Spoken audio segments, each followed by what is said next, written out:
Bonjour tout le monde, j'espère que vous allez super bien et donc je vous retrouve aujourd'hui pour une nouvelle vidéo. Donc aujourd'hui je vais vous présenter quelques découvertes que j'ai fait au mois de décembre. Voilà, au mois de décembre j'ai encore relu quelques nouvelles séries que j'avais pas eu le temps de lire avant. Et donc du coup il y en a pas mal. Donc il y en a qu'une que j'ai lue il y a un petit bout de temps. Donc du coup voilà, sinon les trois autres je les ai lus il y a vraiment pas longtemps. Et il y en a trois que j'ai bien aimé. Enfin il y en a trois que j'ai aimé. Il y a un flop comme vous le voyez dans le titre. Donc voilà, il y a un flop. Et donc je vais commencer déjà par les séries que j'ai aimé, adoré, etc. Et je finirai cette vidéo par le flop. Alors, je commence avec le tome numéro 1 de Echoes de Kei Sambe. Donc voilà, je pense que vous connaissez cet auteur, c'est celui qui a fait Erez, il a fait l'île de Yozuki et il a fait le berceau des esprits, si je ne dis pas de conneries. Donc du coup voilà, c'est toujours chez Kiyun, cet auteur de toute façon est publié chez Kiyun. Et c'était une histoire qui m'intriguait parce que ça se passe avec des jumeaux, donc du coup voilà, je l'ai lu et j'ai beaucoup aimé. J'ai toujours pas acheté la suite puisque je voulais voir si ça allait me plaire ou pas. Et effectivement c'était vraiment pas mal et j'ai beaucoup aimé. Donc on est avec le personnage Sanri, donc il me semble ça doit être un des jumeaux, ils se ressemblent tellement sur la couverture, je ne saurais pas lequel vous dire, c'est Sanri. Voilà, et donc en fait on va suivre Sanri dans cette histoire qui est l'unique rescapé de sa famille puisque sa famille s'est faite assassiné pratiquement sous ses yeux et on a son frère jumeau qui s'est fait kidnapper puis tuer. Et en fait Sanri, comme ils sont jumeaux et que c'est de vrais jumeaux, en fait ils ressentaient beaucoup de choses en fait tous les deux. Enfin voilà, dès qu'il y en a un qui ressentait quelque chose, l'autre il allait le ressentir exactement pareil, etc. Que ce soit la peur, la colère, etc., etc. Tout plein de sentiments. Ils partageaient en fait leurs sentiments l'un l'autre. C'est comme si ils étaient une seule et même personne en fait. Donc je vous raconte même pas le calvaire de Sanri quand sa famille s'est fait assassiner et que son frère s'est fait kidnapper et s'est fait tuer, puisqu'il a absolument tout ressenti. Et donc on va le suivre 13 ans après ce qui s'est passé et en fait on se rend compte que Sanri est toujours en colère face à ce qui est arrivé à sa famille et surtout à son frère jumeau, voilà, qui ressent toujours des trucs, c'est toujours pas apaisé. Il s'est promis de se venger de ce meurtrier qui a fait beaucoup de mal à son frère jumeau. Donc du coup voilà, et un jour il va voir aux informations quelqu'un qui pourrait correspondre à ce meurtrier puisqu'il a finalement des cicatrices au niveau du bras et donc du coup il va ni une ni deux essayer d'y aller, essayer de le retrouver, mais ça va pas se passer comme prévu, sinon ce serait trop facile. Donc du coup voilà, il a une amie d'enfance qui le surveille on va dire. Voilà, qui est juste ici, donc alors, qui est juste là. Voilà, je pense que c'est une amie d'enfance ou une amie de lycée, voilà, qu'elle a pris un petit peu sous son aile et qu'elle surveille parce que c'est vrai que qu'il fait plein de conneries en fait. Et donc du coup voilà, elle va essayer de l'aider, etc. On va également avoir des flashbacks du coup sur le passé des jumeaux et franchement c'est vraiment horrible. Enfin, du coup voilà, j'ai très hâte d'avoir le second tome et de voir jusqu'où Sanri va pouvoir aller dans sa vengeance. Vous savez que j'adore les histoires de vengeance, donc du coup voilà, ça a presque été un coup de cœur, mais ça a été plus une très bonne lecture puisque c'est un tome pour moi d'introduction où on introduit les personnages, l'histoire, etc. Voilà, le passé des personnages pour pouvoir mieux comprendre l'état d'esprit de Sanri, etc. Donc du coup voilà, en tout cas la couverture est très jolie, moi j'adore. Donc du coup voilà, je vous montrais quand même la page couleur déjà, qui est assez sympa. Et quelques dessins. Voilà. Je me rends compte que je vous montre exactement la même page que tout à l'heure. Il y a beaucoup de trucs que je peux pas vous montrer parce que ce serait du spoil. Enfin voilà, si je vous montre les flashbacks, ça va pas aller. Donc du coup voilà pour celui-ci. Donc ensuite nous avons Blue Iceberg, Inowaga Crush, voilà. Donc c'est la suite de Red Iceberg, donc c'est le scénario de Takahiro et le manga de Strelka. Donc c'est une série qui est toujours en cours avec 3 tomes et on n'a pas la date du tome 4. Et alors ça me fait penser que Echoes, je vous ai même pas dit, mais Echoes c'est toujours en cours avec 5 tomes et le tome 4 nous l'aurons le 20 février. Voilà. Il me semble que je vous l'ai pas dit, mais bon c'est pas grave, revenons à ce manga. Voilà, et donc cette histoire, la suite de Red Ice World va se passer après la chute de l'Empire, donc qu'on avait dans Red Ice World, où là Akame décide d'entreprendre un très long voyage, de partir en fait. Voilà, parce qu'après tout ce qu'elle a vécu, franchement c'était la meilleure chose selon moi qu'elle avait à faire, c'était partir très loin. Et donc elle va se rendre dans une petite ville à l'est d'un pays donc, qui s'appelle Wakoku. Donc voilà, et dans ce pays, elle va très vite se rendre compte que c'est un pays qui est en guerre depuis pas mal de temps contre un pays voisin et en fait les deux essayent de piquer le pays de l'autre, etc. Et elle va y rencontrer cette charmante jeune fille donc, qui s'appelle Inowa. Voilà, qui est une guerrière, etc., qui veut unifier son pays, etc.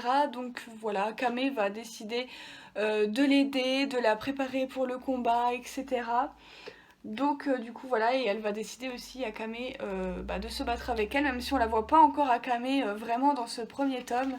Donc du coup voilà, ce que j'ai beaucoup aimé au début du manga, c'est que on est avec un autre personnage, qu'on est avec ce personnage là, donc qui est la mère en fait de Iwona, donc qui est juste là, qui est notre héroïne que l'on suit juste après. Et en fait sa mère pareil, c'était une grande guerrière et elle se bat contre les mêmes personnes, du coup contre le même pays, etc. pour essayer également d'unifier son pays, etc. Arrêter d'être envahi par ses ennemis, etc.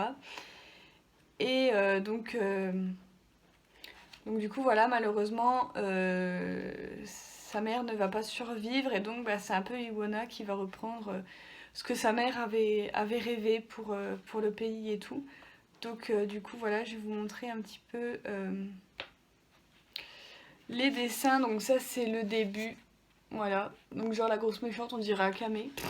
Voilà, j'ai trouvé qu'elle se ressemblait un petit peu, donc voilà, ils ont essayé de faire un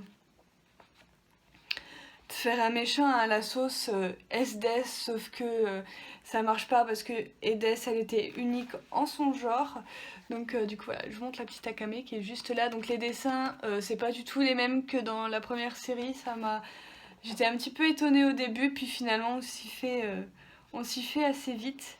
Donc du coup voilà, j'ai quand même hâte de lire la suite. J'ai les tomes 2 et 3 je crois dans ma palle que j'ai toujours pas lu. Mais je pense me refaire en fait pour la troisième fois il me semble tous les Red Ice World parce que c'est une série que j'adore, pour tout me remettre, pour également finir les Red Ice World type 0 puisque j'ai fini, la série s'est finie il n'y a pas si longtemps et moi je me suis arrêtée au tome 5 il me semble, au tome 6, donc du coup ça me permettrait de rattraper et de réenchaîner avec cette histoire et donc je vous en reparlerai sûrement très bientôt dans un lecture manga, quelque chose comme ça quand j'aurai bien tout lu. Donc du coup voilà pour ceci. Ensuite j'ai lu Time Shadows. Donc c'est de Yasuki Tanaka aux éditions Kana dans leur collection Dark. C'est une série qui est toujours en cours avec 8 tomes et le tome 5 nous paraîtra le 6 mars. Donc voilà, je vous montre les couvertures qui sont très très jolies. Donc voilà, au début c'était une série qui me disait rien du tout, voilà, et finalement j'avais eu l'extrait par mon libraire. Donc du coup j'avais lu, j'avais adoré l'extrait, je voulais savoir la suite. Donc du coup j'avais acheté le premier tome et ensuite je m'étais pris le second tome qui est d'occasion pour le coup. Donc du coup voilà, et donc, voilà. J'ai toujours pas rattrapé la parution, j'ai que les 2 premiers tomes, donc il va falloir que je rattrape la série. Donc pour vous faire un petit résumé, on va suivre Shinpei qui est sur la couverture. Il va apprendre une triste nouvelle. Ushio, donc que vous voyez ici, qui est son amie d'enfance, vient de mourir. Donc voilà, elle est morte par un accident dans la mer. Et donc il va décider de rentrer sur son île, chez lui. pour voilà, assister aux funérailles, tout ça, pouvoir se préparer à faire son deuil. Et au final, quand il va apprendre qu'il y a des phénomènes assez étranges qui se produisent sur cette île, et ça va partir en couille. Mais ça va, ça part en couille, mais pas totalement dans le mauvais sens du terme. Moi, personnellement, j'ai bien aimé. Donc en fait, il y a des phénomènes étranges qui se passent sur cette île, c'est-à-dire que vous pouvez vous faire attaquer par votre propre ombre. Donc voilà. Et donc du coup voilà, nos amis vont partir à l'aventure pour en découvrir un peu plus sur ces ombres, qu'est-ce que c'est, pourquoi elles font ça, etc. Et ça va se passer sous forme de boucle temporelle. Alors ça m'a un petit peu rappelé le titre chez Kazé, j'ai oublié le nom du titre, mais il y avait des boucles temporelles aussi dans ce manga et ça m'a rappelé ce manga qui s'appelle All You Need Is Kill. Voilà, ça vient de me revenir. Bon, c'est pas le même truc, hein, mais c'est à peu près dans le même délire avec les boucles temporelles, etc. Ou que c'est qui recommence toujours la même journée, etc. Et on va de découverte en découverte, etc. De surprise en surprise. Franchement, j'ai adoré, c'est très gore. Donc voilà, c'est pas pour public averti, mais je tiens à vous le souligner, c'est très gore. Il y a des moments où c'est assez gore. Donc du coup, voilà, j'ai préféré le tome 2 au tome 1 parce que dans le tome 2, bah, il y a des choses qui se passent. J'ai pas trop envie de vous spoiler, donc je vais garder pour moi. Voilà, vous incite à lire ce manga qui était quand même bien passionnant. J'ai bien aimé, ça n'a pas été un coup de cœur, mais j'ai bien aimé. J'ai hâte de voir la suite, si on va rester sur des boucles temporelles ou si ça va basculer dans autre chose. Dans le tome 2, on était aussi avec des boucles temporelles, mais voilà, j'ai quand même préféré ma lecture du tome 2 au tome 1, et donc bah voilà, je vais continuer la série tout doucement. Du coup, voilà. Et ensuite, nous arrivons au flop, et pour le flop, il s'agit de... Ta ta ta. Voilà, Canon au bout du monde de Kiyo Yoneshiro aux éditions Akata. Les couvertures par contre sont très très belles, je vous l'accorde, c'est très très beau. Je n'ai pas pris le tome 3 et je m'arrête là, même si c'est une série en 5 tomes.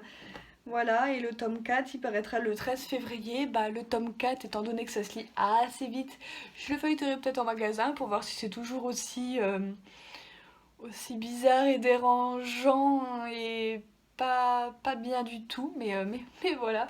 En tout cas, je m'arrête là au niveau des achats pour cette série. Donc voilà, vous en avez quand même pour votre argent, hein, il y a de quoi lire, mais les personnages sont des psychopathes. Voilà, donc je vais vous lire le résumé parce que j'ai pas envie de faire d'efforts pour cette série, elle le mérite pas. Alors, c'est depuis qu'une nuée d'extraterrestres s'est abattue sur le pays, une sempiternelle pluie tombe sur Tokyo. Le peuple vit désormais séparé en deux, ceux qui vivent à la surface et des privilégiés vivant sous terre. Canon, jeune fille qui travaille dans un petit café, fait partie de ceux de la surface. Sous ses airs fragiles, elle cache en réalité un caractère pour le moins unique. Malgré la situation du monde, son unique préoccupation est Sosuke Sakai, l'homme qu'elle aime en vain depuis le lycée. Des retrouvailles inattendues lui permettront-elles d'enfin conquérir le cœur de son idole?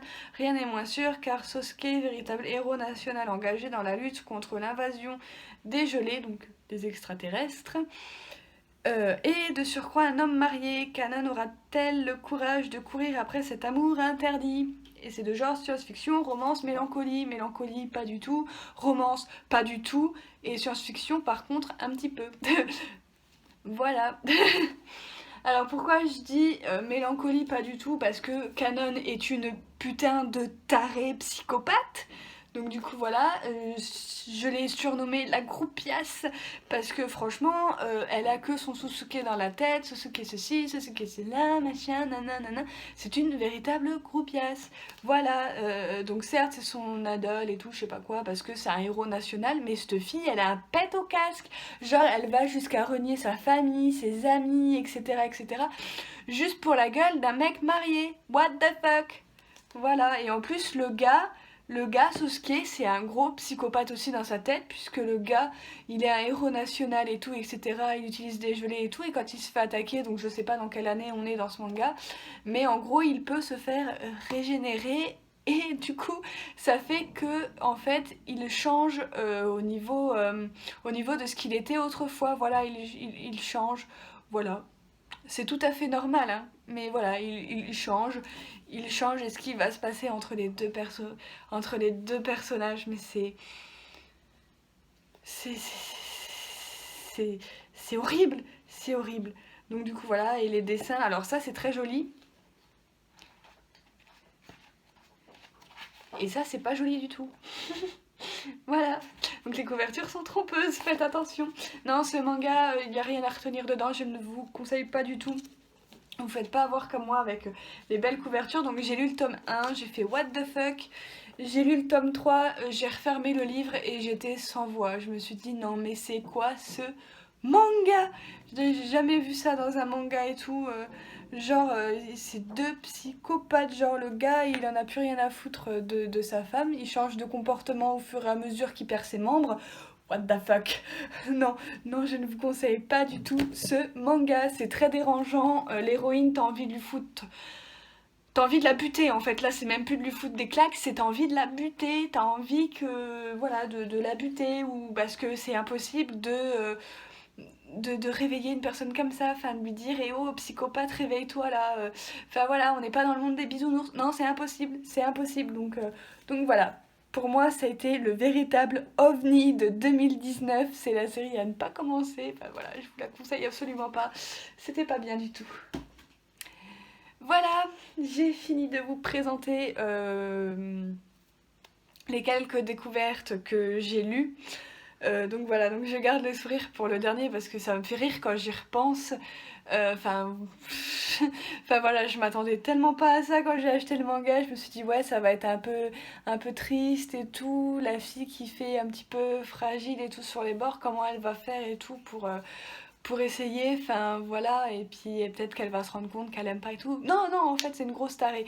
Donc du coup voilà, donc j'espère que ma vidéo vous aura plu quand même malgré le gros flop de cette fin de vidéo. N'hésitez pas à me dire d'ailleurs vous aussi en commentaire si ça a été un flop pour vous ou si au contraire ça a été une très bonne lecture. Voilà, on sait jamais, il y a peut-être des avis qui divergent du mien, hein. Donc voilà, je sais que j'en ai parlé avec une fille sur Instagram, elle avait pas aimé du tout, elle a pas compris non plus le délire du manga, enfin voilà. Et du coup voilà, sur ce moi je vous laisse ici, je vous retrouve très bientôt pour une prochaine vidéo. Bye!